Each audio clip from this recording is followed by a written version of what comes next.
नमस्कार दोस्तों, आज हम बुद्धि के मापन के बारे में पढ़ेंगे। बुद्धि मापन का काम अल्फ्रेड बिने ने सबसे पहले 1905 में किया था दोस्तों। उसके बाद में उसने अपने इस मापन के काम में सुधार 1911 में किया था। अल्फ्रेड बिने के बाद में लुईस टर्मन ने इसमें 1916 में संशोधन कर एक नया बुद्धि परीक्षण बनाया, जिसे बिने साइमन बुद्धि परीक्षण कहा गया। इसमें बुद्धि लब्धि का सूत्र दिया गया, जो है बुद्धि लब्धि बराबर मानसिक आयु बटा वास्तविक आयु गुणा 100। यह है बुद्धि लब्धि का सूत्र लुईस टर्मन ने दिया दोस्तों, और इसी से अब बुद्धि लब्धि को मापा जाता है।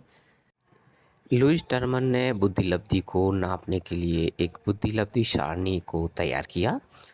वह बुद्धि लब्धि सारणी हम आपको बता रहे हैं। इसके अनुसार उन्होंने जो बालक के प्रकार हैं उनको अलग अलग भागों में विभक्त किया और उनकी बुद्धि लब्धि को भी अलग अलग तरह से बांटा।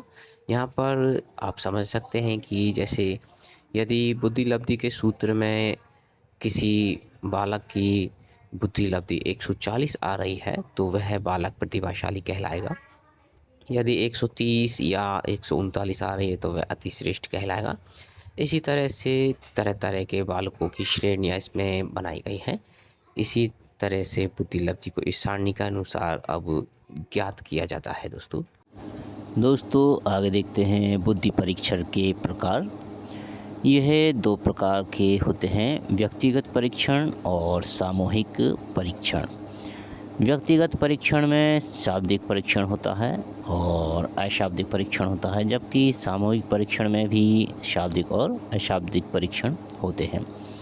तो दोस्तों व्यक्तिगत परीक्षण एक ही व्यक्ति के साथ किया जाने वाला परीक्षण होता है, और जो सामूहिक परीक्षण होता है वो एक साथ कई व्यक्तियों के साथ में जो परीक्षण किया जाता है उसे सामूहिक परीक्षण कहते हैं दोस्तों।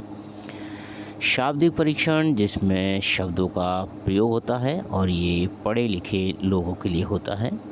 अशाब्दिक परीक्षण में शब्दों का प्रयोग नहीं होता, इसमें चित्र वगैरह का प्रयोग होता है। यह अनपढ़ और पढ़े लिखे दोनों के लिए होता है दोस्तों बिने और टर्मन के बाद में बैचलर ने बैचलर बुद्धि परीक्षण दिया था दोस्तों, और इसे बैचलर बुद्धि परीक्षण के नाम से जाना जाता है। ये दो प्रकार का परीक्षण था दोस्तों। पहला जो परीक्षण था वह बैचलर वयस्क बुद्धि परीक्षण था। इसे बैचलर एडल्ट इंटेलिजेंसी स्केल के नाम से भी जाना जाता है। ये वयस्कों के लिए था। और एक और परीक्षण था, उसे बैचलर बालक बुद्धि परीक्षण या bachelor intelligence scale of child नाम से था दोस्तों। ये बच्चों के लिए था। तो ये दो परीक्षण बैचलर बुद्धि परीक्षण कहलाते हैं दोस्तों।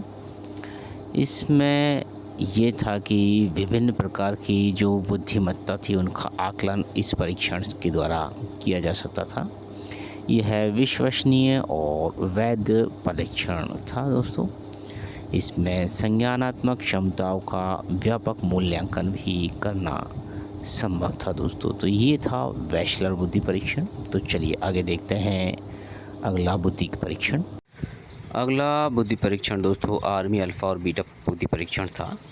आर्मी अल्फ़ा बुद्धि परीक्षण शिक्षित लोगों के लिए था। यह शाब्दिक बुद्धि परीक्षण था, जबकि आर्मी बीटा बुद्धि परीक्षण अशिक्षित लोगों के लिए बनाया गया था। इसे अशाब्दिक बुद्धि परीक्षण भी कहा गया है दोस्तों। यह बुद्धि परीक्षण अमेरिका में जो सेना थी अमेरिका की, उसके ऊपर इस बुद्धि परीक्षण को बनाया गया था दोस्तों अगला परीक्षण था भाटिया बैटरी क्रियात्मक बुद्धि परीक्षण।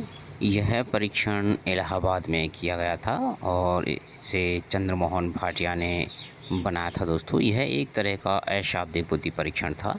यह अशिक्षित और शिक्षित दोनों प्रकार के लोगों के लिए बनाया गया था दोस्तों। तो दोस्तों ये थे बुद्धि परीक्षण। तो हमारी वीडियो देखते रहिए, हमारे चैनल को सब्सक्राइब कीजिए। बहुत बहुत धन्यवाद, लाइक कीजिए।